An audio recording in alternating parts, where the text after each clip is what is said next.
Hi to Datix, I'm Derren Brown of Derren Brown's Secret, which is on at the moment at the Court Theatre. It's a show of mind reading and influence and fun.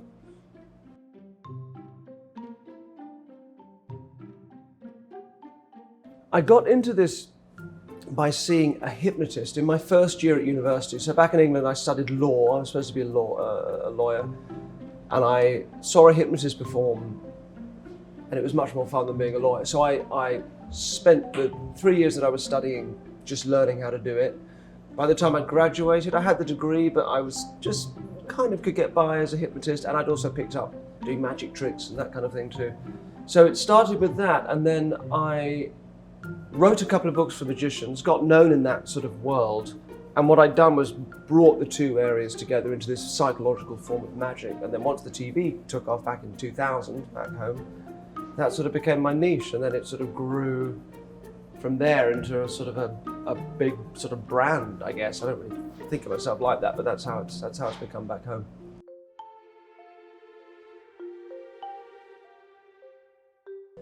Differences with back home, there's a couple of differences. So at one level, if you're standing doing a show, you're looking into blackness and a spotlight, and that's sort of the same anywhere.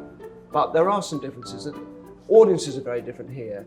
So at home we have a sort of, by comparison, what feels like a homogenous sort of wodge of a response from a group, like a group cheer or a laugh or a scream or a gasp or whatever it is.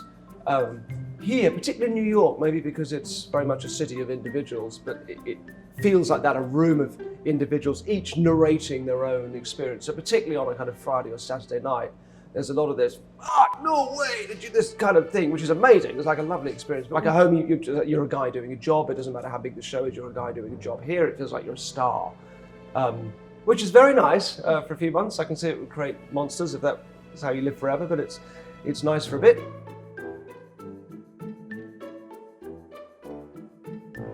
The difference is, I started off doing mind reading tricks and that kind of thing, but I realized early on that the problem with it is that dramatically it's not very resonant.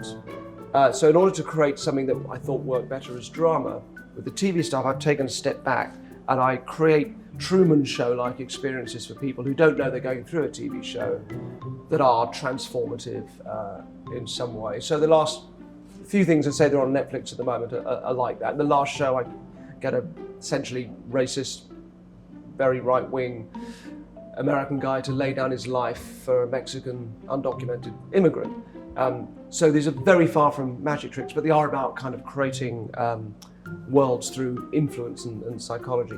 And that, for me, that works very well as television, because the trouble with doing the sort of stuff I do on stage, on TV, is that you never quite know what you're seeing. You know, you're seeing an experience that's edited and so on. So on stage, it really makes sense because you're getting the whole thing. You know nothing's being cut out. You could be involved yourself.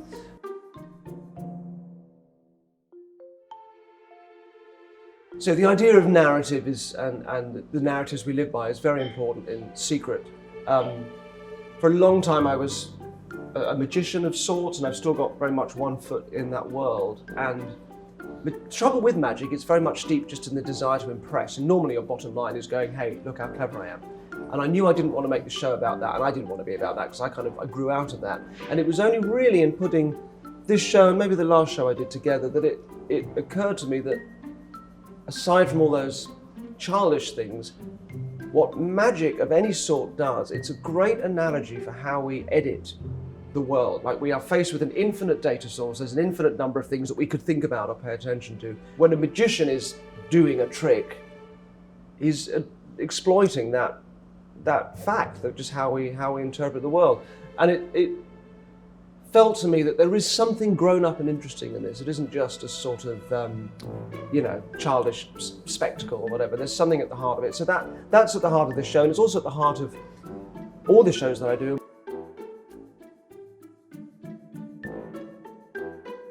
I had somebody that slumped into a trance state at the start of the show, and I didn't realize, but she just slept the entire, and she wasn't bored, she'd responded to something in a hyper responsive way, and had just remained unconscious for the whole of the show. So that was interesting. I have people sometimes just you sort of call out these sort of expressions of just disbelief. But there's also a lot of the show is about very pure kind of mind reading, and things come out, things get revealed about people in the audience, and that's for me it's lovely to do because it's a very live sort of thing. It's different from night to night. It varies greatly in its tone. Sometimes it's hilarious, sometimes it's quite moving, and I love that because it's a as a performer, it's certainly hopefully in the audience it's kind of electric, but also as a performer it's a very immediate, present thing, and I think this show more than any that I've done really is about a proper connection. It's not just people watching a show, it's a real connection. It's sort of a dialogue. And that's lovely, and it's something that's really interesting and lovely to lean into as a performer. So out of that come a million sorts of reactions and revelations, and it's a really beautiful thing. So I don't think it's anything. I think the point of it to me is that it only exists in the minds of the audience. So my job is to create an ongoing story. My toolkit, my equivalent of a deck of cards, or my props is the individual ongoing experience of the audience members. So I don't think it has any validity outside of that. So I never think of it as, it is theatre or it is art or whatever, because it just doesn't make any sense to me. Because you can see a play and it can go over your head and you can not enjoy it or miss it, but that doesn't mean the play's failed. It might just mean that it just didn't connect with you. Whereas if my stuff doesn't connect with you, then it has failed. I don't think it has any validity outside of your experience of it. So I make no claims about it, and I just try to make the show not about me anyway, so that it's just a much more comfortable place for it, I think. So I have no. I try and make it theatre. I mean, I think this is a theatre show. It's not a magic show. And if people do come, I think sometimes expecting a magic show, and it isn't that. Hopefully it's more than that.